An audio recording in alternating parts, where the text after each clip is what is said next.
Today I'm going to show you my 100-gallon system. I have it enclosed in a 4x6 enclosure. It keeps the temperature in there about 75 degrees in the winter. Sometimes it gets down below zero here, so it makes it nice. I have to put a little oil-filled heater in there on the really cold nights, but I have it on 60 degrees just in case it gets down below 60, it turns on. Doesn't use much electricity. So I've got a 100-gallon container for the fish on the bottom, two 30-gallon grow beds on the top. Each grow bed has its own siphon, and each grow bed has its own water source and valves to control that source. I got a 550-gallon per hour pump, pumping water up. I have a 300-watt stainless steel heater down here. Keeps the water temperature constant. I got a little temperature monitor here just so I can see what the temperature is. And I also have this ATO water level controller. That's really nice. I have put a 32-gallon trash can in here, just filled it up with water.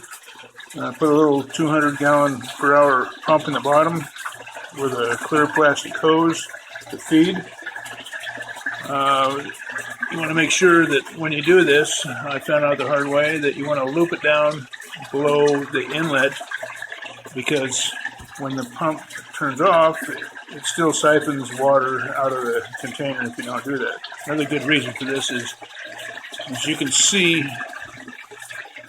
right here, where the water level is, which corresponds to where the water level is in this container, so you can know how much water you got in there without having to open the lid. This thing works off of two little floats. The first float is down at the bottom. When the water goes down below that level, that turns the pump on. And when the water comes up to the upper one, it turns the pump off.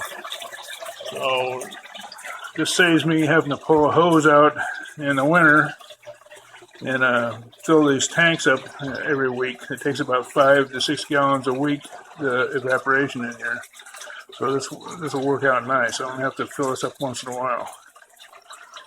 I've got some beans started in here, some tomato plants, some cucumbers, and I just added some broccoli and lettuce seedlings today.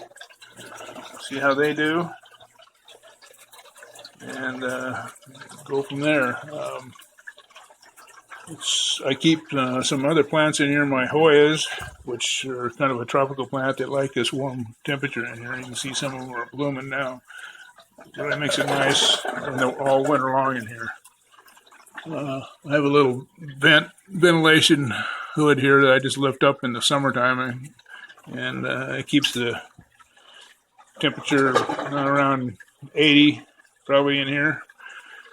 I don't think I've got above 85 all summer. And I also have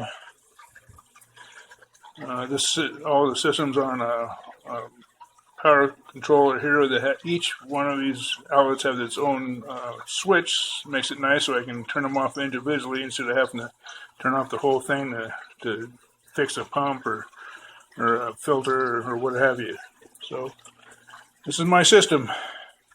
If you have any questions, check out my website at aquaponicsoregon.com, and there's a place there to ask questions, or just write me an email to info@aquaponicsoregon.com.